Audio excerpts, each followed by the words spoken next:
podcast for hunting and Halloween fanatics. One ring. That's a telephone. I'll answer it. No, I must count them. Yeah, two rings. I have to answer the phone there. No, I am counting the rings. Three rings. Podcast Bone Phone. On the Bone Phone, it's Baker, and I'm kicking it on the east side, but I'm chatting with Nic Smith, who's the haunter behind the scenes from Tales of the West Side. What's up, Nick? What's up? How we doing? Hey, man. I think I put out a call, like, hey, is there any haunters out there that you want me to interview? And then you were like, how about Nic Smith? And I'm like, is that you? And you were like, yeah, it's me. And I'm like, hey, I appreciate someone who just like, steps right up. And I'm like, hey, it's been a dream of mine for a long time. Cool, man. Now, how long have you been involved in this whole hunting Halloween nonsense? How long have you been into this shit? Oh, man. It's been a lifelong thing. My family, it started with my grandma. Then my mom kind of took it over for a little bit. And I kind of took over. It's been the story ever since. Like, what was your mom doing? Oh, I mean, it started off really basic, just like a couple blow molds, maybe a store-bought animatronic or something.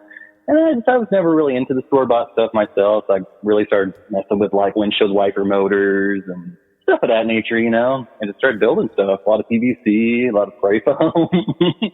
Okay, you so name it. All right, so I know you're on the younger side. How old are you? I am 23. I usually talk to a bunch of old fuckers. So. Oh yeah. like myself, but it's kind of cool to see something. I thought it would be interesting too, because I'm looking at you. I'm like, oh man, you're definitely a young, a kid in my eyes, I guess. I'm like definitely on the younger side, and you're somebody. It's kind of good to get a different perspective, especially and see like somebody who's kind of coming up and kind of learning and working their way up. I mean, there's a lot of guys who have been around banging around doing this shit for 20, 30 years, So it's kind of nice to see, to get a different perspective from somebody who's kind of more on the other side, of things, kind of making their way through. So getting into it, how did you start? Like, what was your journey like online? How were you finding stuff? Was it all just YouTube, or were you finding stuff elsewhere?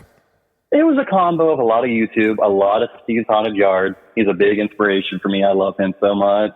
And also a lot of just spending time on the haunt forum, just kind of creeping around, borrowing ideas, And so you were on like the haunt and Halloween forums back, Oh yeah. Like when you were even like, what were you, like 11 or 12 you were on there? Yeah. Yeah, it's way too young, dude. I hate and I don't know how many. I don't want to keep repeating myself. I know I've said this so many times. I do miss the forum days. I go back over to the Halloween forum every once in a while and like post some stuff, but it's just not. It's a skeleton of what it used to be. It's it really is, and it sucks. I'm trying to do something on Discord, which the one thing I liked about Discord is it allows you, unlike the Facebook groups, where it allows you to, categorize topics. So you can, it's easier for you to get into conversations in certain areas instead of instead of the whole group just being, every time somebody posts things get pushed down and pushed down and pushed down, and you have to do a lot of scrolling in some of the groups to find things because there's zero organization, and that's what I hate about the Facebook groups. So I've over the last like month or so, because I know a lot of YouTubers use Discord, a lot of streamers use Discord, and I was thinking, you know what? Let me give it a shot. I don't know if it's going to work. I'm hoping that I can get enough of a community over there, enough of enough of a group where people can just a bunch of homies just kicking it around, talking, shop and haunting. I am. Starting doing streaming. Actually, by the time this drops, I'll already have been doing my Sunday night streams. I'm going to try to do Sunday night streams. I'm thinking about doing a drink and think one night, one week.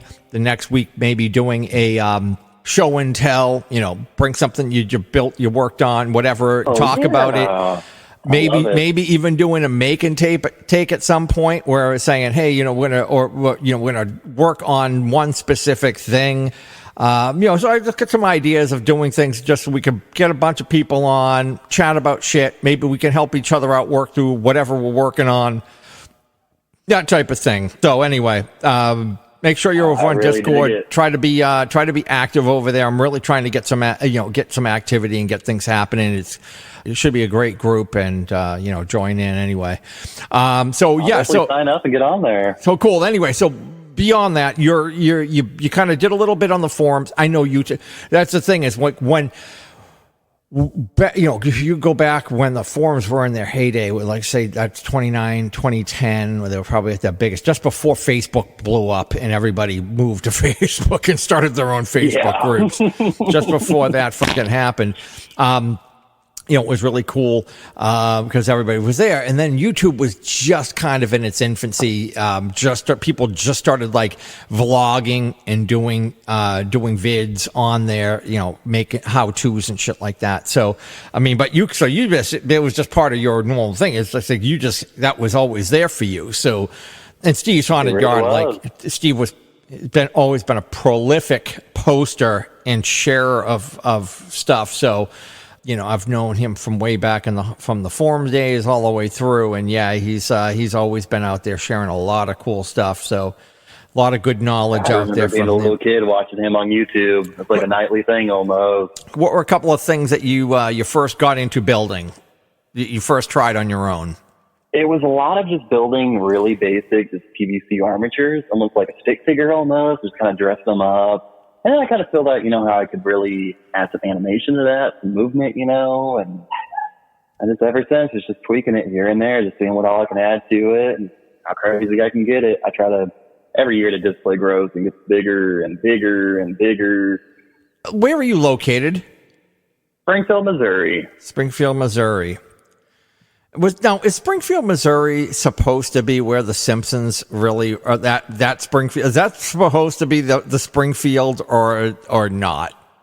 I know that there's. I don't believe so. Okay, I know there's one of the Springfields out there because there's a Springfield in almost every state, and I think that's why they used it. I was just curious. I'm like, I don't know if it's the Missouri one. There's one out there that is supposed to be kind of the one that the Simpsons. Anyway, that inspired the Simpsons, but whatever. What is the West Side? Like, are you on the west side of the Mississippi, or like what does that name come from? Well, honestly, it's just the side of town I grew up on. And, over here, there just wasn't a lot of Halloween spirit. There's a lot of kids, just no Halloween over here. You'd be lucky if you saw an inflatable or two. And like I said, being a family tradition, it just grew more and more. And just, I do it for the kids. And every year, I mean, man, we get more and more people. It's insane the amount of foot traffic we get. I think last year we probably had well over 400 kids. Yeah. Yeah, that's a good number. I actually wish I could go back to just like around 500 kids. I think that would be that's a good, like, people, that's a good number. Like, you can be busy enough, but you can reset if you're doing any startle or boo scares. You can kind of reset, or people don't see what you're doing because everything that you're doing is all out in the yard, right? Like front yard. It's completely outdoors. Yep. You're not doing a walkthrough, are you? We are this year. It'll be my first time ever doing anything like that. With that being said, it's always been kind of set up like a trail so the trick-or-treaters can walk through it, and kind of get an up-close view of the display. So they come into your, so everything is pretty much, like what I do is it's a front yard, it's a yard haunt. It's a front yard display. Exactly. Right? Okay. Yep. How much, what are you working with as far as like footage, or like how big is the front yard roughly? I'm not sure the exact footage, but it's a pretty decent sized yard. So what you had, so you set up they can walk, there's a certain path that they can walk through? Exactly. It's basically like a figure eight. Okay. So they can walk in, loop around, come back around, and get to see what give me an idea of some of the things that are out in the haunt. What kind of we always do a really We do a Haunted Mansion inspired cemetery. I've always been a big Haunted Mansion nerd. We also do a little psych ward scene and a couple little tents I have set up in the yard. Pretty decent size, about 10 by 10, so about a 20-foot little tunnel the kids can walk through. It's all asylum themed. Nurses, doctors, you name it. And we always do like the zombies. And last year we had a couple bands come out and play in the yard, which was really cool. The kids really enjoyed that. And we try to stick to about 4 or 5 different themes, I'd say, sub-themes. So when I saw that video of the band playing out in the haunt, that was on Halloween night that they were out there playing? Yes, it was. All right, cool. Now, were they local friends of yours, or? Local buddies of mine I've known for a long time. You're not in the band? I am not. Okay. All right, so you're not even the roadie? I guess you could say that, but I'd like to shout them out, though, if that's all right. Chaos driven. Maybe you should be a roadie. Pick up some of the loose strange, that they can't handle. It'd be a fun job, yeah. So, is there a theme behind Tales from the West Side? I have yet to create a backstory. I need to. I kind of played around with that a little bit last year, doing some fake newspaper articles like that and hiding them in the display. But I don't think too many people really paid attention to it. So I think this year I really need to focus on that, Yeah, it's hard for people. People aren't, if there's too much for people to look at, they're not going to read any finer details. That's the thing. When you're at, that's one of the things that Disney does well, or, some of these, the theme parks will do well. Like Universal, if you're in the queue line, they'll leave all these little things for you to kind of read and find, and they add to the story of the ride as you're making your way, so it kind of can keep you busy. But if you're just there and you're going to be in and out in less than 5 minutes, people don't have the time. If they're not standing in line, they're not going to read anything. So if they can just kind of go right in and walk through, they're probably not going to pick up on those kind of things. It's cool to do, but it's more for you. It's going to be more for you exactly. Than it's and for what you post online, on your Instagram, which was I think where I saw some of those. But but anyway, what are you building, and what are you buying? How much do you have of store bought versus how much do you have that you're building yourself? And not everything is 100% built, but things that you're putting together. I used to go around setting up a lot of the local Halloween stores around here, so I would get first access and all the broken return props. So one of my favorite things to do, how it kind of started, was buying those broken store-bought props and just improving them, building better bodies, switching out those cheesy metal poles like PVC, use a spray foam to actually fill out the bodies with chicken wire, stuff of that nature. And then it kind of just grew to building bigger stuff, I guess you could say. I made a big cemetery fence out of PVC and wood. That was a really fun project. Very time consuming, but it was fun. Turned out really well. There's pictures of that on the Instagram as well. And right now I'm kind of playing around with a couple props I'm building right now. I had this really weird dream a while back of just this kind of cheesy zombie wearing a jack-o'-lantern as a helmet. So right now I'm trying to create that. My plan is, I don't know if you're familiar with the old Heads Up Harry animatronic, where he lifts his head up and talks a little bit. So basically it has a pumpkin helmet on exactly. The zombie. That's kind of cool. I don't think I've ever seen that. Yeah, it's a weird dream I had, and I don't know. I don't know if I borrowed the idea from somewhere or something, but that was a cool image. Just ran with it. It's amazing how we'll come across things over the years. You're just scouring around online, movies, whatever, and at one point you'd be like, "Oh, I got this great idea," and you think that you came up with it. And then you're like, yeah, it's this fucking great idea. Check this thing out. And somebody's like, oh, yeah, that's from so-and-so TV show or whatever movie. And I'm like, oh, you got to be kidding me. Denny used to. Oh, yeah. Denny, who used to do the prop shop on the show years ago, used to always say, like, we'd be talking about something and I'm like, Denny, I got this great idea. And then I would tell him the idea and he'd go, yeah, I know. I told you about that like 3 years ago. And I'm like, are you sure? He's like, yes, I'm sure. And I'm like, I don't know. I always think, it's funny. I put it back in the file system, back in the cranium, and then it just like pops out one day, and it's like, I thought I came up with that. That wasn't mine. Damn it! Shit, I thought that was my idea. It's funny that you mentioned. It's a good idea. At least it stuck with you all that time. Yeah. Well, you talking about kind of working and helping set up. Some of the spirit stores or whatever around the area. Oh yeah, that's definitely one way to get your foot in the door to get some bunch of free and the broken stuff. Now, one thing that somebody told me about, and actually this might have come from Denny too, because he was talking to one of the store managers from a spirit one year, and they were chatting. The guy's like, hey, you know what? He's like, when we close up the store, we do like, the 50% off the day after Halloween. And then the 2 days after Halloween, or like November 2nd, we do the 75% off of whatever's left. And then the rest of the shit, what can be, we package up, in a couple of containers, whatever we can, whatever we can put away. And then anything else that was like damaged, broken, or we just can't pack into the truck gets thrown into the dumpsters.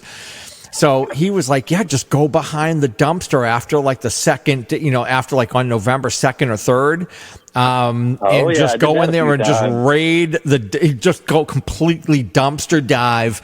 And I actually did it 1 year. I did it, and I got the only thing I really got that was worth anything. I grabbed a whole bunch of stupid shit. Like, I don't even know why I grabbed it. It was there. And then I just sat around my house forever. And then I ended up like, I had a whole bunch of like costumes and stuff that were in their packaging. And I eventually just went down to the like Goodwill or whatever, Salvation Army, after like 10 years had gone by, and just gave them to him to get rid of them because I never used them. But I had there was one severed head with a spike in it, and I did the cotton ball and latex and repaint, did that to corpse it up and make it look better, and repainted it. And it looks really sweet now, where that was just a spirit find from the dumpster after, on November 3rd or whatever it was. Yeah. Now we're going to have, everybody's going to be raiding the dumpsters now after they hear this. But that's... they're going to start locking them up, pouring bleach on it. Oh, yeah, I'm sure. Are you looking at anything that you're looking to buy this year, or do you have something that you're working on building right now for this year?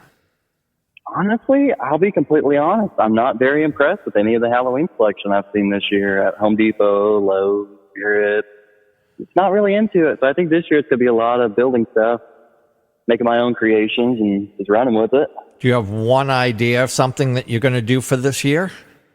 I really want to attempt a mausoleum. A mausoleum? Yes. Okay.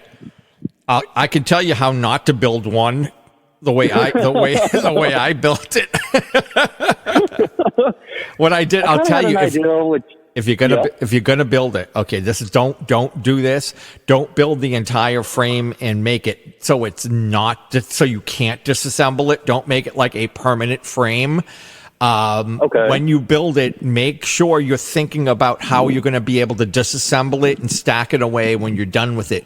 Because what I did is I built a 2x3 wood frame, put Luan, like the 1/4-inch subflooring plywood around it, and then glued the foam. It came out great. It looked great, and I had it for a number of years. But the problem with it is that I had it weighed. It was so you couldn't really. I had to get into it and grab it from both sides, like put my palms up underneath it and try to lift it up and walk and baby step walk the thing from my front yard all the way to the furthest corner in my backyard to put it. So then I had to I would have to wrap it up with, with tarps.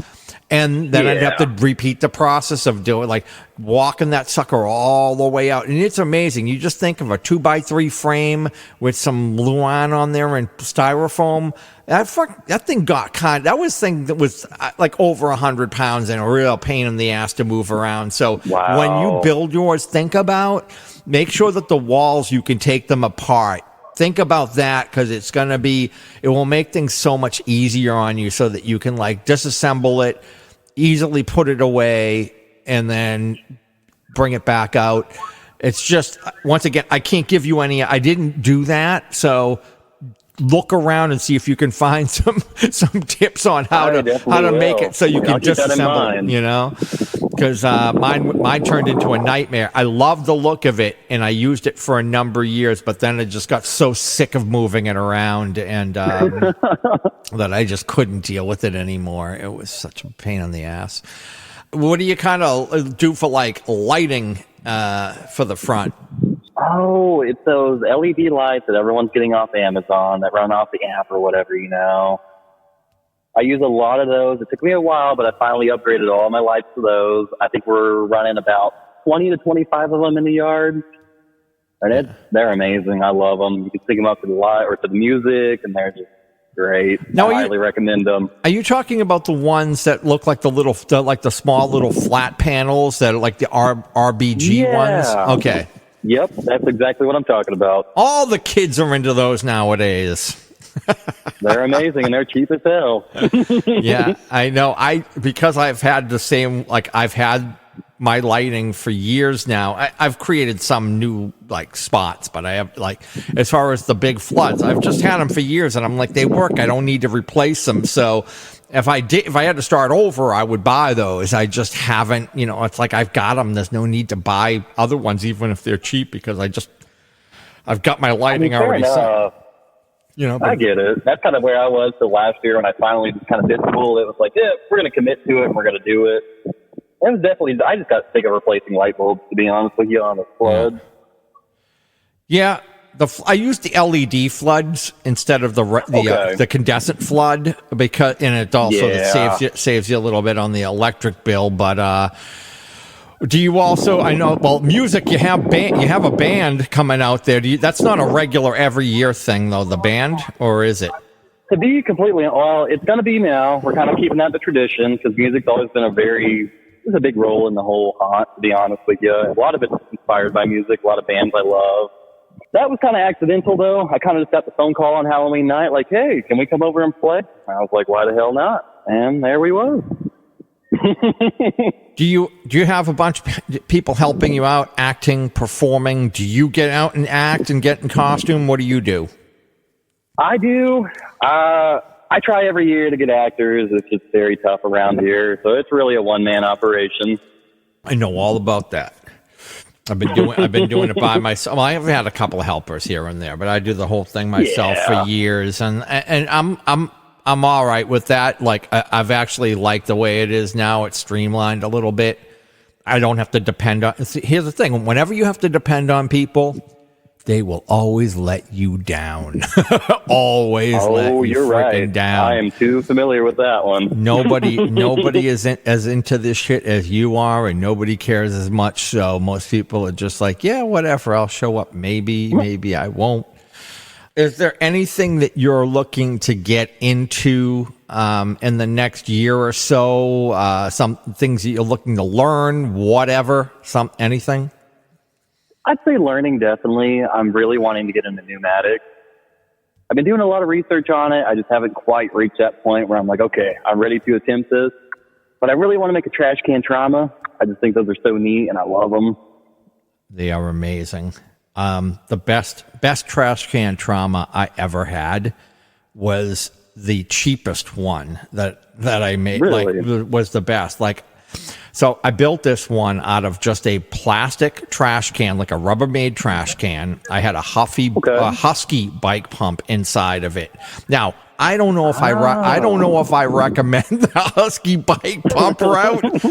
I wouldn't go that route. I would just get a real cylinder. All right. Yep. But all you need is one, like, get a cylinder with, I don't know how much stroke. You have to measure out what kind of stroke you need, whether it's a 12-inch stroke or more. But get a cylinder that's just a straight cylinder, just go straight up. You don't need, I ended up buying one of these DC props, heavy lifter mechanisms, and it thing's awesome. It's heavy duty, but it does not have the same action as the straight up piston. So even though that thing's awesome and I've had it for years, it's never gotten the reaction I have gotten off my original trash can trauma. I would go back. I would go back to or get the like that your classic metal. Like, I don't even know if it's an aluminum. I know like exactly a tin, what you're talking about. Like the metal ones. Like those are those the garbage pail kid style. Yeah, either that or just like a straight up plastic one with the lid. Okay. And like I say, I made that, and it had the bike pump, and so I had like a styrofoam head on top of the pump. Let's just call it the piston, right? So I attached the styrofoam head to it, put a mask on it, and had it, the action on it was absolutely phenomenal. The way it came up so strong, it came up so fast, to pop the lid off. Now, the thing is, it would you could blow the lid right off the trash can. Oh, wow. So what I did is I had to take a couple, this is just, something for your information. I drilled 2 holes through, about a couple inches apart from each other on the backside, like maybe like 4 inches on the, let's say, call it the backside of the trash can, up on the top part, right? And right where the lid, so where the lid and that would meet. So that was like my hinge, was just 2 zip ties that kept the plastic, Rubbermaid lid onto it. So those were like a hinge.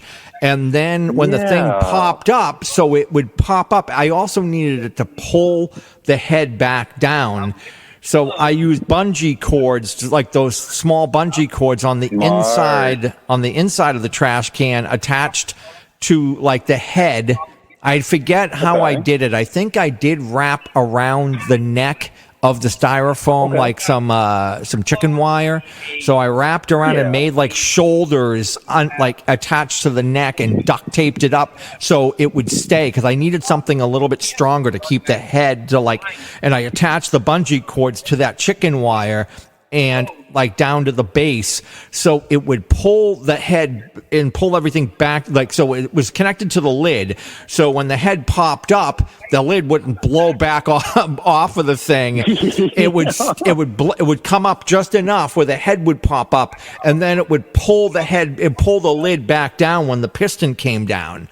So it was just a great little action where the thing would pop up real fast, get a great startle, because everybody's thinking, oh, it's a garbage can, right? Like, that's the beauty. That is the beauty of a trash can trauma, is it looks like an everyday item that you don't expect anything to happen from. Now, exactly. Now I had that. It worked great for years, and then I'm thinking, oh, I can do this better. And I ended up building getting a 55-gallon drum and putting all this toxic waste all over it, and got this Ghost Ride Productions like head torso thing on the inside with the DC props heavy lifter thing. Never got the reaction that I got off of that cheap homemade, $50 build friggin', Home Depot style, and if I always tell people, I'm like, don't go for any of these big fancy lifters or any of that shit. Get one piston, build it like that. Just really unassuming, basic trash can. Don't make it look like it's a toxic barrel. It's supposed to look like just like an average barrel. Yeah. That's what gets the action. Don't overcomplicate it. That's how it gets the startle, right? Exactly. It's like I way over-engineered it and overcomplicated it. Never got the same act. Like, so now this year, I'm just not even putting it out anymore. It's finally getting retired. I might just sell the whole thing off. I'm not sure what I'm going to do with it. I might just use the lifter for something else. I got to figure out another thing to use that lifter for and get rid of that thing. But I like where your head's at, kid. That's it. The trash can trauma. The monster in the box, the trash can trauma. Those are all like basics that you can never go wrong with, and they're great starting. Great classics to get started with in pneumatics, just to kind of get your feet wet. So yeah, you gotta just do it. Just do one trash can trauma. After you do that, you'll have figured everything out. You'll understand how to connect the solenoid, how to connect it to the prop controller, how to program the prop controller, depending on what you get. Some are really simple, some are not. I got to say, I think you just gave me the motivation I needed to do it. I think that might be my next project once I get this kind of pumpkin zombie thing done. It was the first thing I did. It was the first pneumatic thing I ever did, and I would highly recommend that if somebody hasn't done one, do it. It just does get a great reaction.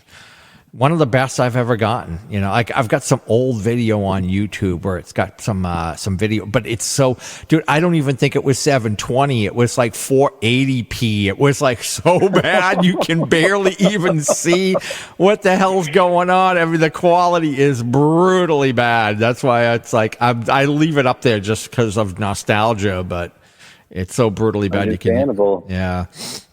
Everything's 4K now, man. Oh yeah, gotta have the best of the best. Yeah. So, all right. So, so besides from learning a little pneumatics, what's any other plans coming up that like for your haunt career now, your haunt side hustle? Anything that you're looking to kind of get into or do, or where you're looking to take your yard haunt? My overall goal is just to try to get into the haunt industry in some way or another. I've built some pretty good connections with local haunts around here, we got some decent haunts around here.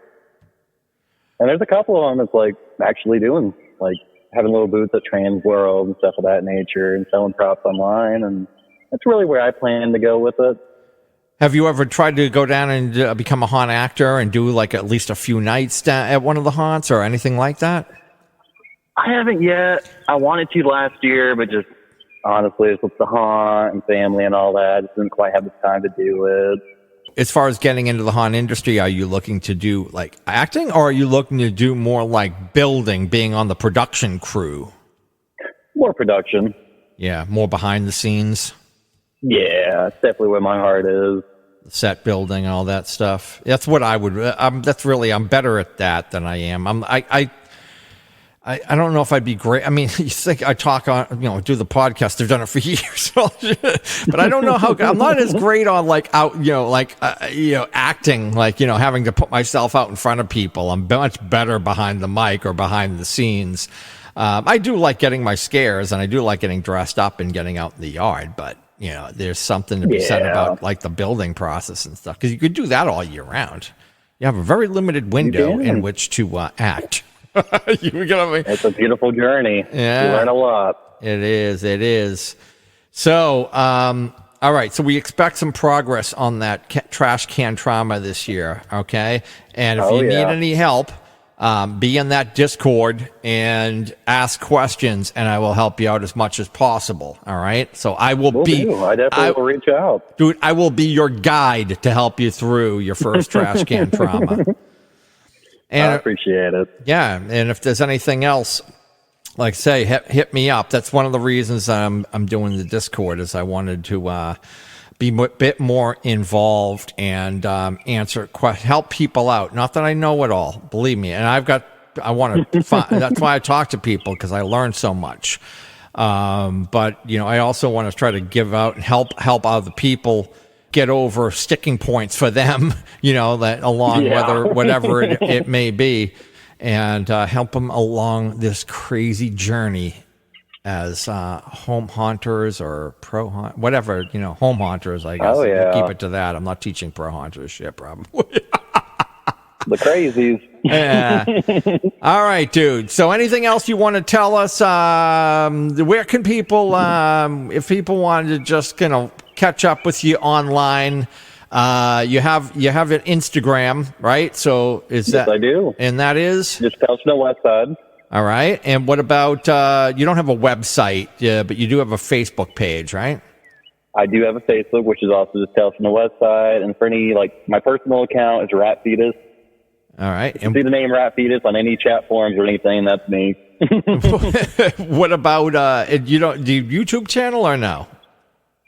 No, I haven't quite went down the YouTube journey yet. Oh, it's don't. something it's a goal of mine. Yeah. Don't. It's such a grind. I've attempted. Yeah. You know what? I'm all about shorts. 1 minute videos are all I'm doing nowadays. That's it. I didn't even do a full Straight to the point. Dude, I didn't even do a full well, here's the thing. I was looking at some. You can go in and look at your analytics, right? And I'm looking at my haunt videos, right, for the last couple of years, and these are just like the full, your full like 5-minute haunt videos, which I always try to keep it to like 5 or 6 minutes max. That's it. Yeah. And I'm looking at this, and I'm like looking at these videos, and I'm like, people are just dropping out after 2 minutes, and that's pretty standard with almost anything I post. Within 2 to 3 minutes, people are gone. So I'm like, well, what am I doing anything that's longer than 2 or 3 minutes for? Because it doesn't make, So I figured, I go, you know what? People aren't going to drop out, before 1 minute. So I'm just going to start doing 1 minute videos. That's it. Shorts and reels, hey, if man. They work. Shorts and reels, baby. That's it. So if you do that, I mean, you'll be all right. You know what? Just do it seriously. Just do reels on Instagram. My main focus is all on Instagram nowadays. Oh, same here. There's too much glut. There's too much bullshit. You get more interaction, more engagement over on IG. Just post stuff up on IG. That's it. You'll be fine. It works wonders. Yeah. All right, dude. Anything else? Any questions from me? I do have one question. Sure. Kind of random. What type of music do you like listening to when you're working on projects? Well, I don't like listening to stuff that I would typically like listening to. Like, if I'm going to listen to music, I just got into this. I've become more or less an audiophile lately, where I've gotten back. I bought a really nice system, put together a nice system. And when I want to listen to music, I want to sit down and blast, sit in my room. I built like a whole hi-fi room now, like old school hi-fi, nice. receiver, speakers, the whole 9 yards. So when I like listening to music, I want to sit in the room and blast and listen to music. And that's, Maiden, Priest, Sabaton, like more metal is my shit. When I'm working on props and stuff, it can be anything from, listening to my favorite podcast, Hauntcast. Have you ever heard of it? No, I don't just listen to my own podcast. I do a little bit, though. I go back and listen to some oldies, some of the classics. Oh, yeah. Some Revenant. Stays on repeat. Some Revenant back in the day. But no, I do listen to some audiobooks. I downloaded a whole bunch of horror books that I've been meaning to catch up on, and I've been kind of going through those. I just finished off The Troop. I think it's like Nick Cutter. Oh man, it was awesome. So good. Oh, nice. So audiobooks are good. And just typical atmosphere stuff like Midnight Syndicate and, all my other various, Virgil and my other haunt collections. Those for just atmosphere and getting me in the mood. Yeah, so that's pretty much it. And a lot of times I get so busy building, I can't even forget just to grab my earbuds and throw shit on like I'm just getting to projects. Like I was working on my Monster in the Box today for like hours trying to figure out why my Peekaboo controller wasn't recording like I was having damn Peekaboo. Oh, dude, it wasn't even that. I'm not like slamming the controller. Most of my problem was I have an ancient Mac and an ancient iPod Classic, and I was trying to plug. I needed the iPod Classic to plug into the Peekaboo. My brain fart was this. I could have just plugged. Okay. I could have just plugged directly into my computer, which is sitting right in front of the freaking device. But I wasn't thinking, I could just plug into the headphone jack and plug in and play through there to put because I had to put in two different, the attack effect and the ambient like monster breathing effect.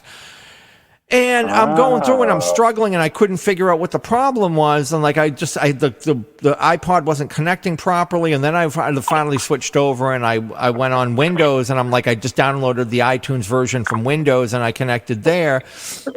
And then, I was trying to record. So it was like a wasted like an hour and a half of my time with all this nonsense. And I go, wait a minute, I can just plug the computer directly into the Peekaboo and just record. Why was I doing this? I was just determined to figure out what the problem was with the iPod and the whatever. It's just so stupid. Sometimes you get caught. I hate wasting my time with nonsense like that. That's one of the reasons I like things that are very simple when it comes to the tech. I don't mind spending my time with the pneumatics and all that other shit. Anyway, I had my headache there, but all I wanted to do is work on my monster in the box, and then I was like another couple hours. I took all morning into the afternoon working on that because I'm determined to make it the most kick-ass monster in the box ever. So I can't wait to see it. I love the progress pictures on it and all of it. Yeah, I've got more coming. Anyway, all right, Nick. So once again, I start talking about myself way too much in these interviews, and I apologize because that's. You are perfectly fine. I appreciate the knowledge. All right. Anyway, once again, I want to see the trauma updates, ask questions. I'll help you out. Anything else? Hey, and I appreciate you listening to the podcast. Always a pleasure. I appreciate any of the support out there. It's always good. Thank you for having me on. It's been an honor. All right, man. And as I always say, I will catch you around the net. Or should I say around the interwebs? That I actually should change my saying. Catch you around the interwebs. Maybe that's kind of what I'm going to do from now on. All right, Nick. Later. Please like, subscribe, comment, give us a 5-star review, share with friends, and buy us a beer if you see us out in the wild. Follow us on Instagram at huntcast.podcast for show updates as well as more pictures and video content. Join the Huntcast Hunt Club on Discord, with live streams bi-weekly. Also, like and follow our Huntcast Facebook page. Listen to the entire back catalog of our audio podcasts, available on all podcast platforms, with over 550 segments now available. Until next time, stay scary. I got to warn you. You're doomed to stay. Go.